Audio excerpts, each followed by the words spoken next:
बिस्मिल्लाहिर्रहमानिर्रहीम नहमदुहु व नुसल्ली अला मुहम्मद रसूलुल्लाहि करीम। ये प्रॉब्लम कॉम्प्लेक्स एनालिसिस के कन्फॉर्मल मैपिंग चैप्टर से है। फाइंड ऑल दी बाइलिनियर यानी Mobius transformations which transform the unit circle z modulus less than equal to 1। Actual में ये सर्कल नहीं बल्कि ये डिस्क है, क्योंकि यहाँ पर लेस देन का भी साइन है। अगर इक्वल का होता तो ये सर्कल को डिनोट करता, तो ये सर्कुलर डिस्क है। Into the unit circle w modulus less than equal to 1, और इस ये भी सर्कुलर डिस्क ही है, ना कि इसको सर्कल बोला गया है। तो कोई प्रॉब्लम नहीं, हम लोग इसको सर्कल तो है ही, उसके अंदर का पोर्शन यानी जो रीज़न है वो सारा इंक्लूड है सर्कल, और उसके अंदर का रीज़न यहाँ पर, और इसी तरीके से यहाँ पर। तो ये जो यूनिट सर्कल है इसको हमें इसका इमेज भी यूनिट सर्कल होगा w प्लेन में z प्लेन से। तो ऐसा ट्रांसफॉर्मेशन करने वाले हमें वाई लीनियर ट्रांसफॉर्मेशन को यानी मोबियस ट्रांसफॉर्मेशन को हमें पता लगाना वो कौन सा होगा। तो सबसे पहले तो हम यहाँ पर एक बाइलिनियर ट्रांसफॉर्मेशन लेते हैं जो w और z का कनेक्शन करता है जनरल फॉर्म में। लेट w की जो वैल्यू है वो बाइलिनियर के अकॉर्डिंग az प्लस b, ये जनरल एक बाइलिनियर ट्रांसफॉर्मेशन है, और इसकी जो शर्त है, कंडीशन होती है कि ad माइनस bc इसकी वैल्यू 0 के इक्वल नहीं होना चाहिए, ये तो कंडीशन होती है। और इसे इक्वेशन नंबर हम 1 डाल देते हैं। अब हम इसमें ट्रांसफॉर्मेशन करेंगे, और मतलब ये ट्रांसफॉर्मेशन हमने मान लिया है, इसको लिया है। लेट दिस बी, ये है माना है हमने, दी रिक्वायर्ड यानी जिस जो कहा जा रहा है कि यूनिट सर्कल से यूनिट सर्कल में ट्रांसफॉर्मेशन करना है। बी दी रिक्वायर्ड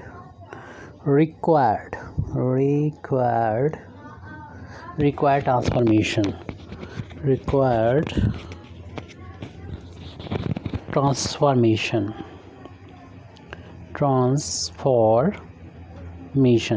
ट्रांसफॉर्मेशन है। अब इसमें ये पूरा इसी को, ये तो जनरल फॉर्म में है, तो इस हमारे इस रीज़न को इस रीज़न में ट्रांसफॉर्म करेगा, उसके लिए कुछ कंडीशंस में दिखानी होगी। तो सबसे पहले तो हम लोग जानते हैं कि पॉइंट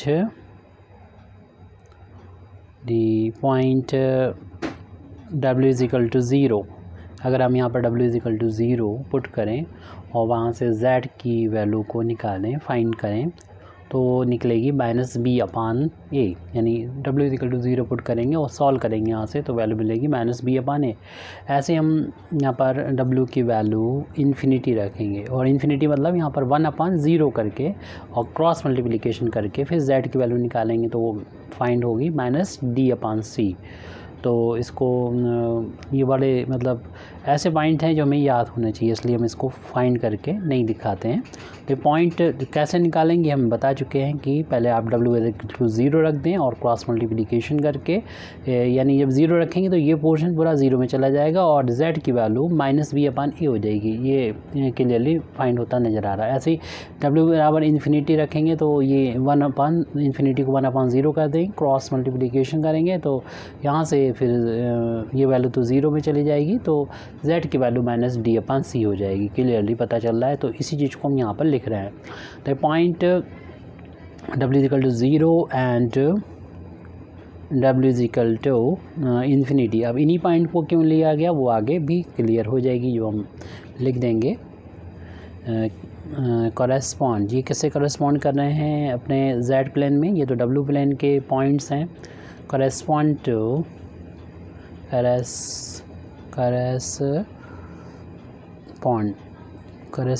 टू यानी ये इमेज हैं, किसके इमेज हैं, z इक्वल टू यानी ये वाला जो पॉइंट है वो इमेज है माइनस b अपान a का इमेज है। इसी तरीके से and z is equal to minus d upon c का image w is equal to infinity, यानी z की वैल्यू अगर हम माइनस d अपान c यहाँ पुट करेंगे, सॉल्व करेंगे, w की वैल्यू इन्फिनिटी आ जाएगी। यहाँ पर लिख देंगे रिस्पेक्टिवली मीन्स W=0 का ये है और W=∞ का ये है। तो इसको लिखने के बाद हम जैसे कि अभी बोला था कि ये दोनों ही पॉइंट क्यों लिए, तो इसको हम यहाँ पर लिख देते हैं। इसका रीज़न है since 0 ∞ are the inverse point with respect to unit circle W=1। अगर किसी को प्रॉब्लम है कि ये जो इन्वर्स पॉइंट क्या होते हैं सर्किल के, तो डिमांड करेंगे, तो कमेंट करेंगे, तो हम इसका भी एक वीडियो बना देंगे। दी पॉइंट्स Z=-B/A एंड जो इसके करस्पॉन्डिंग इन पॉइंट्स के करस्पॉन्डिंग मिले थे Z प्लेन में, एंड Z=-D/C, जैसे पीछे लिखा भी था। तो ये होना चाहिए मस्ट बी, ये थ्योरम के अकॉर्डिंग है जो हम पहले पढ़ चुके होंगे इस आर्टिकल से। मस्ट बी ये होंगे inverse point with respect to circle Z=1। ये थ्योरम के बेस पर हमने देखा है कि अगर ये दोनों पॉइंट्स 0 और ∞ इन्वर्स पॉइंट हैं और इनके ये इमेज हैं वो ये इन पॉइंट्स के मेन है, तो ये वाले पॉइंट भी इस सर्किल के होंगे इन्वर्स पॉइंट। तो इस चीज़ को हम लोग मानते हुए ये मान लेते हैं कि -B/A जो है, अगर हम उसको अल्फ़ा से लिखें, तो आपको मालूम है कि इसका जो इन्वर्स पॉइंट होगा इसको 1/α से डिनोट किया जाएगा। इस सर्किल का इन्वर्स पॉइंट अगर अल्फ़ा है, एक कॉम्प्लेक्स नंबर, तो दूसरा 1/A होगा, और ये दूसरा इन्वर्स पॉइंट मालूम ही है कि -D/C होगा। तो अब हम जो इक्वेशन नंबर 1 थी, तो इक्वेशन नंबर 1 को इस तरीके से पहले लिख लें कि W था वहाँ पर, और हम वहाँ पर सबसे पहले तो जो न्यूमरेटर में लिखा हुआ है इन दोनों टर्म्स में से A को बाहर निकाल लेते हैं। तो A को जब हम यहाँ से बाहर निकालेंगे तो देख रहे हैं कि Z आ जाएगा, और दूसरा जो टर्म है वो B था, B/में ही आ जाएगा क्योंकि A को बाहर निकालना है यहाँ से। ऐसे डिनोमिनेटर में C को बाहर निकालेंगे तो आ जाएगा यहाँ पर Z और प्लस का D/C। तो ये वैल्यू देखिए हमने यहाँ से जब C को बाहर लिया तो Z + D/C हो गया। ये इक्वेशन नंबर 1 से ऐसा किया है। और एक स्टेप में हम इसको और दिखाना चाहते हैं कि इन पॉइंट्स को यहाँ पर दिखाना चाहते हैं कि ये पॉइंट्स हैं। तो W आ जाएगा A/C को 10 साइड से कर दें, और इसको ऐसे लिख सकते हैं Z - B/A, क्योंकि ब्रैकेट ओपन करेंगे तो माइनस माइनस प्लस हो जाएगा। ऐसे ही हम इसको भी लिख सकते हैं, इस दूसरे वाले को डिनोमिनेटर में Z - का D/C। तो अब हम एक ही वेरिएबल अल्फ़ा में यहाँ पर आ जाएंगे। यहाँ पर जो चार चल रहे थे A B C D, उसकी जगह पर देख रहे हैं कम से कम वेरिएबल में आके इसको और पर्टिकुलर बनाने की कोशिश कर रहे हैं। अपने जो रीज़न है जिनको हमें ट्रांसफार्म करना है उसके लिए। तो ये -B/A का अल्फ़ा लिख सकते हैं। ऐसे ही -D/C की जगह पर हम 1/α लिख सकते हैं। तो एक्चुअल में ये अल्फ़ा ही होगा। A/C अल्फ़ा यहाँ पे एक कॉम्प्लेक्स नंबर है, तो Z माइनस ये यहाँ पर -B/A कॉल में ऊपर अल्फ़ा माना हुआ है, और इसी तरीके से -D/ जो C है उसकी जगह पर 1α माना हुआ है। तो इसको थोड़ा सा और सॉल्व कर लेंगे हम, यहाँ पर एलसीएम लेके 1/Z/1 कर लेंगे, और इनका एलसीएम अल्फ़ा हो जाएगा। तो A/C न्यूमरेटर में नो चेंज, Z - ही रखें, और यहाँ पर जब एलसीएम लेंगे अल्फ़ा तो अल्फ़ा का यहाँ पर मल्टीप्लाई हो जाएगा Z के साथ में -1, और ये डबल/में अल्फ़ा तो इसका ऊपर जाके A के साथ में मल्टीप्लाई हो जाएगा। तो W की वैल्यू आ जाएगी A∝C और Z - अल्फ़ा बार z माइनस 1, ये वैल्यू यहाँ पर आई है। अब हमें फाइंड करना है a/c की वैल्यू। तो हमें जो कंडीशन दे रखी है उसका हम लोग यहाँ पर यूज़ करेंगे। तो वो कंडीशन ये है कि बाउंड्री पर जो कोई भी पॉइंट है, यानी हमारे जो सर्किल दे रखा था z प्लेन में, z मॉडुलस इक्वल टू 1, तो यानी अगर हम रफली यहाँ पर इसको बनाएं तो ये x एक्सिस है, ये y एक्सिस है, तो इससे बनता है ये z प्लेन। तो यहाँ पर यूनिट सर्किल यानी इसका सेंटर यहाँ पर ओरिजिन है, इसकी रेडियस 1 के इक्वल है। तो यानी ये z mod is equal to 1 इस सर्किल को डिनोट कर रहा है। तो यहाँ पर अगर हम particularly z is equal to 1 ये वाला पॉइंट ले लें, तब इसका जो w प्लेन में जो एक इमेज आएगा तो वो must correspond to the point on the w mod is equal to 1। तो उसमें इसका इमेज हम यहाँ पर w जो प्लेन है उसमें हम ऑब्टेन कर सकते हैं, क्योंकि ये बाउंड्री का जो पॉइंट है वो w प्लेन के बाउंड्री के पॉइंट से उसका इमेज आएगा। तो इसलिए हम यहाँ पर सबसे पहले तो मॉड का यूज़ कर लेंगे। ये इक्वेशन हमें लास्ट में मिली है, इसको हम यहाँ पर इक्वेशन नंबर 2 डाल देते हैं ताकि इसका मॉडुलस लें अगले स्टेप में। तो इक्वेशन नंबर 2 का जब मॉडुलस लेंगे तो w modulus left hand side में, राइट हैंड साइड में पूरे का पहले तो मॉडुलस हो जाएगा a alpha bar upon c multiplied by z minus alpha upon alpha bar z minus 1, पूरे का मॉडुलस लग गया। w का मॉडुलस इक्वल टू, अब इसको अलग अलग कर दें, ये जो है एक पूरी इन तीनों को मिला दें तो एक कॉम्प्लेक्स क्वांटिटी है, एक कांस्टेंट है कॉम्प्लेक्स क्वांटिटी। तो a अल्फ़ा बार c का मॉडुलस अलग कर लें और इसका मॉडुलस अलग कर देते हैं। z माइनस अल्फ़ा मल्टीप्लाई है तो इसमें इस मॉडुलस की मल्टीप्लिकेशन वाली प्रॉपर्टी का हमने यहाँ पर यूज़ किया है। जैसे कि अभी बोला था कि अगर z is equal to 1 point यहाँ पर बाउंड्री पर, यहाँ पर कोई भी पॉइंट लेते हैं तो वो हमने आसानी के लिए अपने z is equal to 1 point लिया है। तो इसका इमेज चूँकि बाउंड्री पे है तो बाउंड्री w प्लेन की जो बाउंड्री है, यानी w प्लेन भी यहाँ पर इस तरीके से दिखा सकते हैं। ये हमारा u एक्सिस होगा, ये v एक्सिस होगा, यानी ये v एक्सिस होगा, तो ये w प्लेन हो गया। तो इसमें चूँकि हम बता दिया गया है क्वेश्चन में कि यूनिट सर्किल को यानी w z modulus equal to 1 जो है वो w मॉडुलस इक्वल टू 1 को करस्पॉन्ड कर रहा है। तो उसका जो बाउंड्री पे कोई भी पॉइंट होगा वो इसके किसी भी पॉइंट पर, बाउंड्री के किसी पॉइंट का इमेज होगा। तो इसलिए हम अगर z इक्वल टू 1 रखते हैं इक्वेशन नंबर 1 का जो मॉडुलस, इक्वेशन नंबर 2 का जो मॉडुलस लिया है वो ये आया है। अगर हम यहाँ पर z इक्वल टू 1 रखते हैं तो उसके करस्पॉन्डिंग w की वैल्यू भी 1 के इक्वल आ जाएगी। तो यहाँ पर हम w की वैल्यू 1 के इक्वल रख दे रहे हैं, क्योंकि हमने देखा कि बाउंड्री का पॉइंट बाउंड्री के पॉइंट से जो होगा वो करस्पॉन्ड करेगा। तो a alpha bar upon c ये थ्योरम है, उसके बेस पर बोल रहे हैं। z की जगह पर हमने 1 रखना है, क्योंकि ये किसी बाउंड्री का पॉइंट अल्फ़ा बार इंटू 1 हो जाएगा माइनस का 1। अब हम लोग ये भी जानते हैं कि 1 माइनस जो अल्फ़ा हो, पहले हम इसको अलग अलग मॉडुलस की प्रॉपर्टी का यूज़ करते हुए बदल लेते हैं। तो a alpha modulus upon c mod is equal to, यानी न्यूमरेटर पर अलग हम मॉडुलस लगाते हैं और denominator alpha bar into 1 alpha bar हो जाएगा माइनस 1, मॉडुलस अलग अलग प्रॉपर्टी लगा दी। क्योंकि आपको मालूम है z1 अपान z2 का जो मॉडुलस होता है z1 का मॉडुलस अपान z2 का मॉडुलस होता है, उस प्रॉपर्टी का यहाँ पर मॉडुलस की प्रॉपर्टी का यूज़ किया है।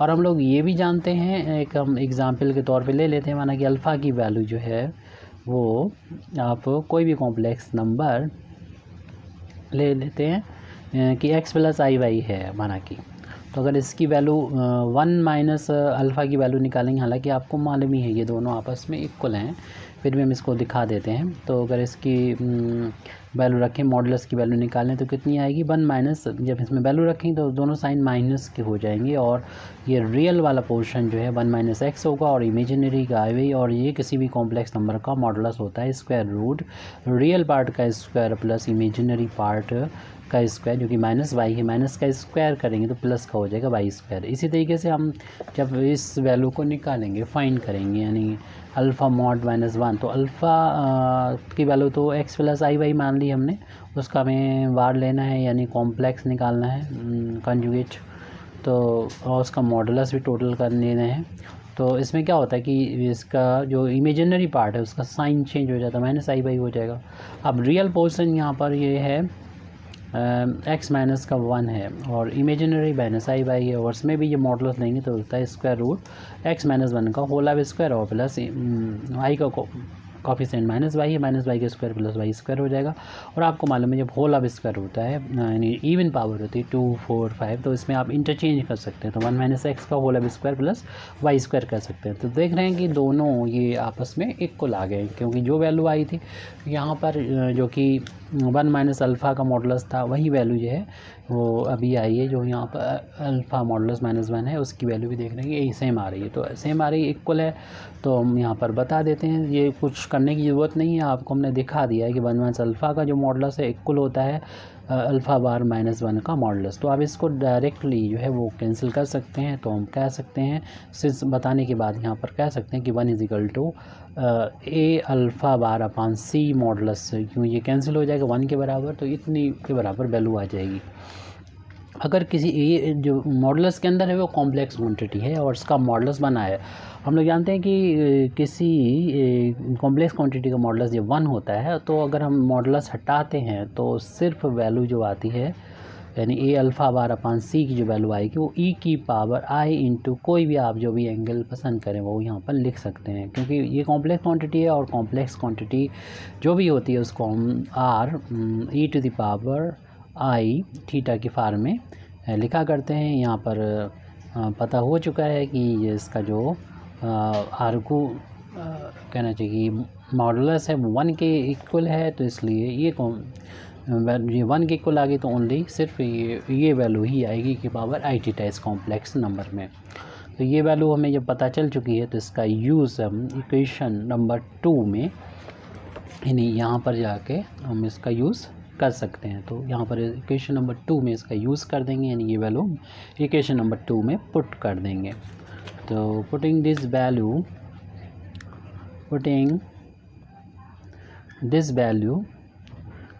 वैल्यू इन इक्वेशन नंबर 2, क्योंकि हमने जो वाई लीनियर ट्रांसफॉर्मेशन माना था तो पूरा देखिए ए बी सी डी सारे कुछ अपनी तरफ से मान लिए थे। तो इसको हम अपने इस रीजन इसको ट्रांसफार्म करना है ए जेड प्लेन से डब्ल्यू प्लेन में, तो उसको फिर उसके लिए स्पेसिफाई बनाना है हमें। तो इसकी वैल्यू की जगह पर हम ये रख सकते हैं, तो यहाँ पर ये वैल्यू इक्वेशन नंबर 2 में पुट कर देंगे, बाकी चीज़ें वैसे रहेंगी, यानी डब्ल्यू की वैल्यू आ चुकी है। W = e to the power i lambda z minus alpha upon z minus alpha bar -1। तो इसे अब इक्वेशन नंबर न्यू इक्वेशन डाल देते हैं, इक्वेशन नंबर 3 डाल देते हैं। और यहाँ पर आप देखेंगे सिंस z = यहाँ पर अल्फ़ा है, वो यहाँ पर अगर आप ये वैल्यू पुट करेंगे तो देखते हैं z = अल्फ़ा यहाँ पर पुट करेंगे तो देखिए पूरी वैल्यू 0 मिल रही है, यानी w की वैल्यू न्यूमरेटर 0 हो रहा है तो w की वैल्यू 0 हो जाएगी। तो यहाँ पर हम कह सकते हैं ये वैल्यू में दे रही है गिब्स w = 0। और w = 0 कौन सा पॉइंट है आपको मालूम है कि अभी हमने रफली एक सर्किल ड्रॉ किया था w प्लेन का, जिसको हमें बताना था कि ये z प्लेन का इमेज w प्लेन में यही आता है, यानी यूनिट सर्किल आता है ये, जिसका सेंटर ओरिजिन है, जिसकी रेडियस 1 है और इसका इक्वेशन z mod = 1 है। तो ये w = 0 है, तो z = अल्फ़ा का जो इमेज मिल रहा है w = 0 जो कि कैसा पॉइंट है, which is an interior point है, इंटीरियर पॉइंट, ये यहाँ पर z इक्वल टू 0 ये वाला पॉइंट है जो कि सर्किल के अंदर का पॉइंट है, बल्कि हम इसको कह सकते हैं कि ये कुछ और नहीं बल्कि सेंटर ऑफ सर्किल है, centre interior point of the circle का ये इंटीरियर पॉइंट है, यानी z मॉडुलस इक्वल टू 1 के। तो इसलिए हम ये भी कह सकते हैं कि z इक्वल टू अल्फ़ा जो पॉइंट होगा वो भी जो है वो इंटीरियर पॉइंट होगा इस z equal to z modulus equal to 1 point के, क्योंकि z प्लेन जो है वो का इमेज हमें w प्लेन में बताया गया है कि z प्लेन है, यहाँ पर x एक्सिस है, y एक्सिस है, और ये circle z modulus equal to 1 है, और ये u एक्सिस है, ये v एक्सिस है, और ये ऑरिजिन o है, ये इसको o डैश करते हैं। ये यहाँ पर भी एक सर्किल, यूनिट सर्किल है z w modulus equal to 1, तो ये करस्पॉन्ड कर रहा है, ये सर्किल की बाउंड्री से करस्पॉन्ड करेगी, और कोई पॉइंट यहाँ पर अल्फ़ा होगा वो इसको इंटीरियर पॉइंट होगा, क्योंकि ये भी इंटीरियर पॉइंट है, ये बता दिया। तो ये यही चीज़ हमें यहाँ पर लिखना है कि अल्फ़ा भी एक इंटीरियर पॉइंट होगा। तो यहाँ पर हम कह सकते हैं the point z is equal to alpha must be an interior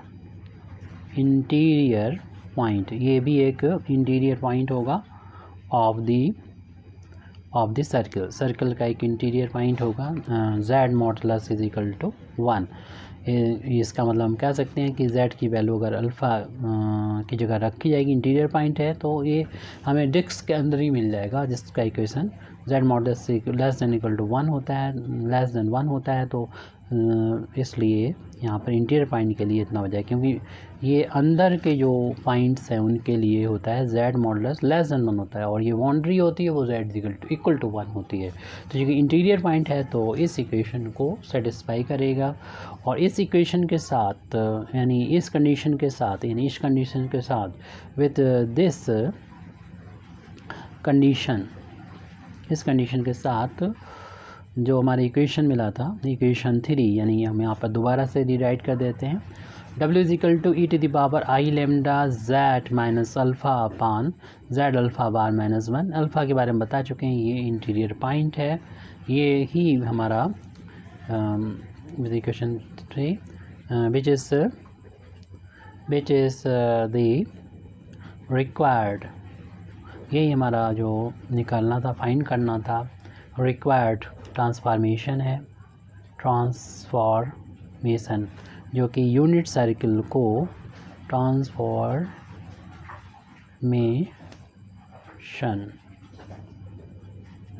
ये ट्रांसफॉर्मेशन है रिक्वायर्ड।